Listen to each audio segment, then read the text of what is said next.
महाभारत के सबसे चौंकाने वाले पलों में से एक था द्रौपदी का चीरहरण।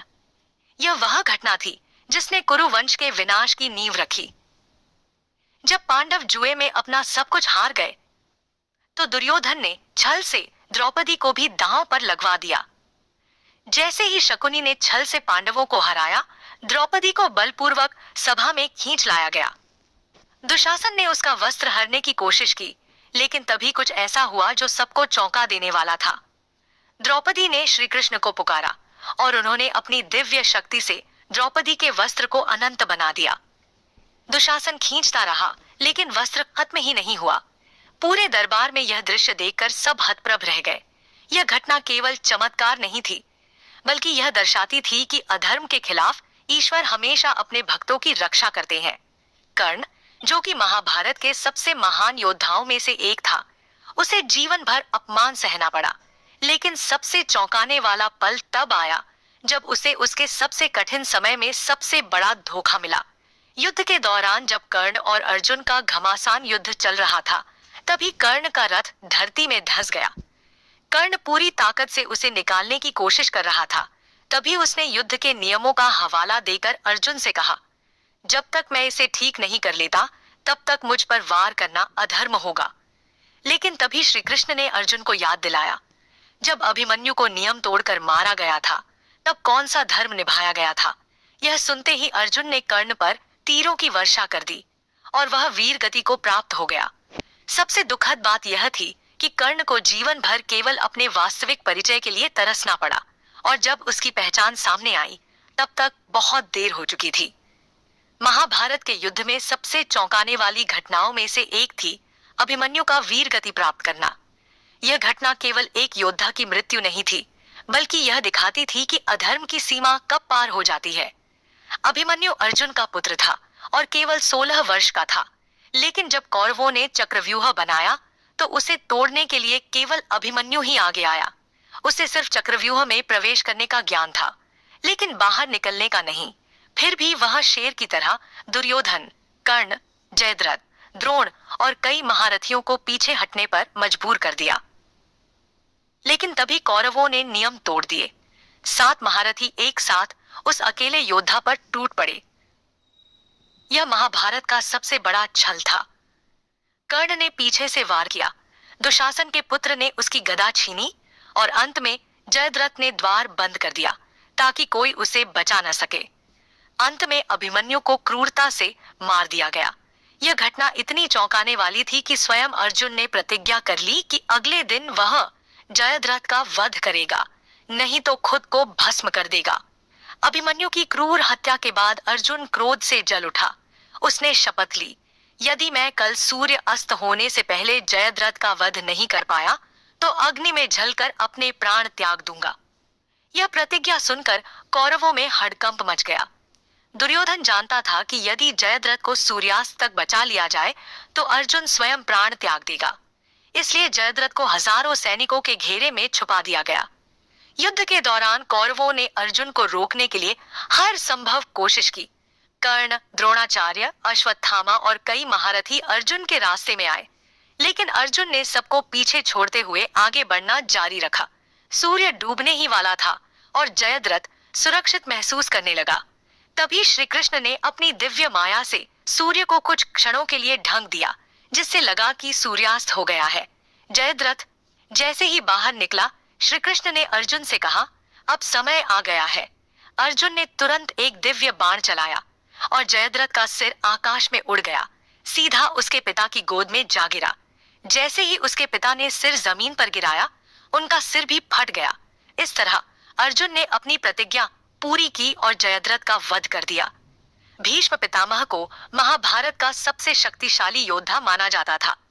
उन्हें इच्छा मृत्यु का वरदान प्राप्त था, यानी वे तब तक नहीं मर सकते थे जब तक खुद मरने की इच्छा न करें।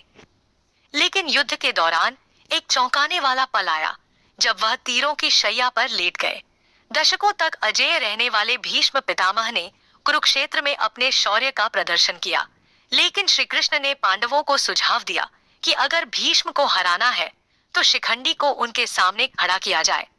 शिखंडी को अंबा का पुनर्जन्म माना जाता था और भीष्म ने प्रतिज्ञा ली थी कि वे कभी उस पर हथियार नहीं उठाएंगे। जैसे ही अर्जुन ने शिखंडी को सामने कर तीर चलाए, भीष्म ने कोई प्रतिरोध नहीं किया। अर्जुन के बाणों ने उनके शरीर को छलनी कर दिया और वे तीरों की शैया पर गिर पड़े। लेकिन वे मरे नहीं। उन्होंने कहा, जब तक सूर्य उत्तरायण नहीं होगा तब तक मैं अपने प्राण नहीं त्यागूंगा। इस घटना ने पूरे युद्ध को बदल दिया, क्योंकि भीष्म के गिरते ही कौरव सेना का मनोबल टूट गया। भीष्म पितामह युद्ध के बाद भी कई दिनों तक जीवित रहे और अंततः सूर्य के उत्तरायण होते ही अपने प्राण त्याग दिए। महाभारत के युद्ध का अंत हो चुका था। पांडव विजयी हो गए थे, लेकिन कौरव पक्ष के आखिरी योद्धा अश्वत्थामा को यह हार स्वीकार नहीं थी। वह गुरु द्रोणाचार्य का पुत्र था और अपने पिता की मृत्यु का बदला लेना चाहता था। तभी उसने एक चौंकाने वाला निर्णय लिया। उसने ब्रह्मास्त्र चला दिया। अश्वत्थामा को यह पता था कि ब्रह्मास्त्र का प्रयोग केवल अत्यंत आवश्यक परिस्थितियों में किया जाता है, लेकिन क्रोध में अंधे होकर उसने इसे पांडवों के खिलाफ छोड़ दिया। अर्जुन ने भी अपने बचाव के लिए ब्रह्मास्त्र छोड़ने की तैयारी कर ली, लेकिन तभी श्री कृष्ण ने बीच में आकर रोका। उन्होंने कहा, अगर दो ब्रह्मास्त्र टकराएंगे तो पूरी पृथ्वी तबाह हो जाएगी। यह सुनकर अर्जुन ने अपना ब्रह्मास्त्र वापस बुला लिया, लेकिन अश्वत्थामा ऐसा नहीं कर सका।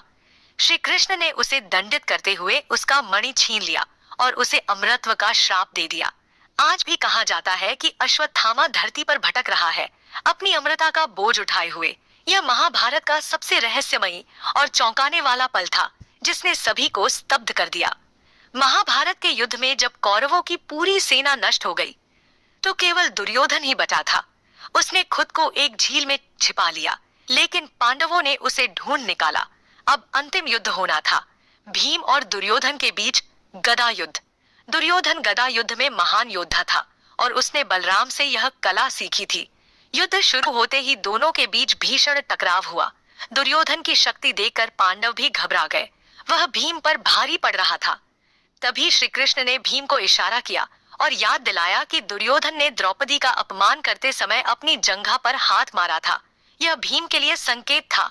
जैसे ही दुर्योधन वार करने आया, भीम ने नियम तोड़कर उसकी जंघा पर जोरदार प्रहार किया। इस प्रहार से दुर्योधन की जंघा टूट गई और वह धरती पर गिर पड़ा। यह दृश्य इतना चौंकाने वाला था कि बलराम स्वयं क्रोधित हो गए, क्योंकि यह गदा युद्ध के नियमों के खिलाफ था।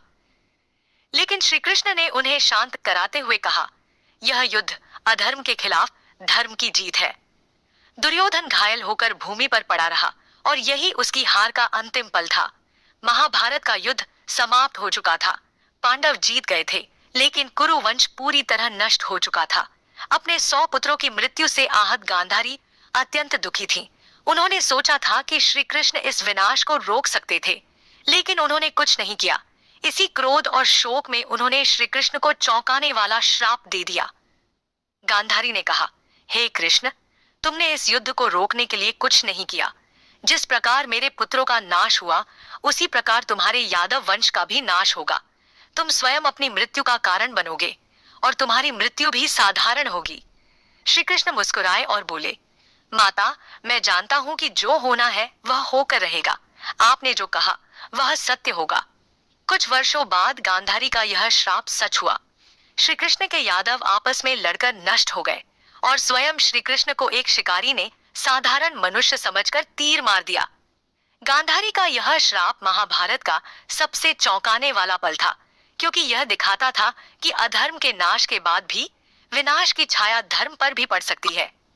गांधारी के श्राप के अनुसार श्री कृष्ण के यादव वंश का नाश हो गया। एक दिन श्री कृष्ण द्वारका के जंगलों में विश्राम कर रहे थे। वह एक वृक्ष के नीचे ध्यान में लीन थे। तभी जरा नामक एक शिकारी ने दूर से उनके पैर को हिरण समझकर तीर चला दिया। जैसे ही तीर श्री कृष्ण के पैर में लगा, शिकारी दौड़ता हुआ आया और देखा कि उसने किसी साधारण मनुष्य पर नहीं, बल्कि स्वयं विष्णु के अवतार श्री कृष्ण पर तीर चला दिया है। वह डर से कांपने लगा और क्षमा मांगने लगा। श्री कृष्ण मुस्कुराए और बोले, जरा चिंता मत करो, यह सब पूर्व निर्धारित था। रामावतार में मैंने बाली को इसी तरह मारा था और अब मैं स्वयं उसी कर्म का फल भोग रहा हूँ। इसके बाद श्री कृष्ण ने धरती पर अपना शरीर त्याग दिया और अपने दिव्य लोक को प्रस्थान कर गए। इस तरह महाभारत का सबसे चौंकाने वाला पल आया, जब स्वयं भगवान का भी अवसान हुआ। श्री कृष्ण के देह त्याग के बाद पांडवों ने महसूस किया कि अब उनके लिए इस संसार में कुछ भी शेष नहीं रहा। उन्होंने राजपाट त्यागने का निर्णय लिया और अपने अंतिम सफर पर निकल पड़े, स्वर्गारोहण के लिए। पांचों पांडव और द्रौपदी हिमालय की ओर बढ़ने लगे। यह यात्रा आसान नहीं थी। जैसे जैसे वे आगे बढ़ते गए, एक एक करके सभी गिरने लगे। सबसे पहले द्रौपदी गिरी। भीम ने युधिष्ठिर से पूछा, भैया द्रौपदी क्यों गिर गई? युधिष्ठिर ने उत्तर दिया, क्योंकि उसने अर्जुन को सबसे अधिक प्रेम किया था, बाकी हमसे कम। इसके बाद सहदेव, फिर नकुल, फिर अर्जुन और अंत में भीम भी गिर पड़े। हर बार युधिष्ठिर ने यही कहा कि ये सब अपने किसी न किसी दोष के कारण स्वर्ग तक नहीं पहुंच सके। अब केवल युधिष्ठिर बचे थे। तभी एक कुत्ता उनके साथ चलने लगा। जब युधिष्ठिर स्वर्ग के द्वार पर पहुंचे तो उन्हें कहा गया कि वे इस कुत्ते को छोड़ दें, क्योंकि स्वर्ग में उसके लिए कोई स्थान नहीं है। लेकिन युधिष्ठिर ने मना कर दिया और कहा, यह मेरे साथ आया है, इसे छोड़कर मैं स्वर्ग में प्रवेश नहीं कर सकता। तभी वह कुत्ता स्वयं धर्मराज यमराज में बदल गया और बोले, युधिष्ठिर, तुमने सबसे कठिन परीक्षा पास कर ली है। अब तुम बिना मृत्यु का अनुभव किए स्वर्ग जा सकते हो। इस तरह युधिष्ठिर ही एकमात्र ऐसे इंसान बने जो अपने शरीर के साथ स्वर्ग में प्रवेश कर सके। युधिष्ठिर जब स्वर्ग पहुंचे तो उन्होंने वहां दुर्योधन को राजसी वैभव के साथ बैठे देखा। यह देखकर वे चौंक गए और देवताओं से पूछा, जिस व्यक्ति ने जीवन भर अधर्म किया वह स्वर्ग में कैसे? देवताओं ने उत्तर दिया, दुर्योधन ने योद्धा के रूप में वीर गति प्राप्त की थी, इसलिए उसे स्वर्ग में स्थान मिला। लेकिन युधिष्ठिर अपने भाइयों और द्रौपदी को देखने के लिए व्याकुल थे। जब उन्होंने देवताओं से पूछा कि उनके भाई कहाँ हैं, तो उन्हें एक अंधकारमय और गंदी जगह पर ले जाया गया। वहां से चीख पुकार की आवाजें आ रही थीं। युधिष्ठिर को बताया गया कि उनके भाई और द्रौपदी नरक में हैं, क्योंकि उन्होंने जीवन में कुछ न कुछ गलतियां की थीं। यह सुनकर युधिष्ठिर को गहरा आघात लगा। उन्होंने कहा, यदि मेरे भाई नरक में हैं, तो मैं स्वर्ग में नहीं रहना चाहता। यह उनकी अंतिम परीक्षा थी। जैसे ही उन्होंने नरक में रहने का निश्चय किया, वह दृश्य बदल गया और देवताओं ने प्रकट होकर कहा, युधिष्ठिर, यह सिर्फ एक परीक्षा थी। वास्तव में तुम्हारे भाई और द्रौपदी स्वर्ग में ही हैं। इस प्रकार महाभारत का अंतिम चौंकाने वाला पल आया, जब युधिष्ठिर ने अपने धैर्य, सत्य और धर्म की परीक्षा पास कर अपने भाइयों और द्रौपदी के साथ स्वर्ग में स्थान प्राप्त किया। दोस्तों, अगर आपको ये वीडियो पसंद आया हो तो लाइक जरूर करें, ताकि हमें पता चले कि आपको ऐसे ही रोचक और रहस्यमयी विषय पसंद आते हैं। और हाँ, अगर आप ऐसी ही और महाभारत की अद्भुत कहानियां जानना चाहते हैं तो चैनल को सब्सक्राइब करें और बेल आइकन दबाना ना भूलें।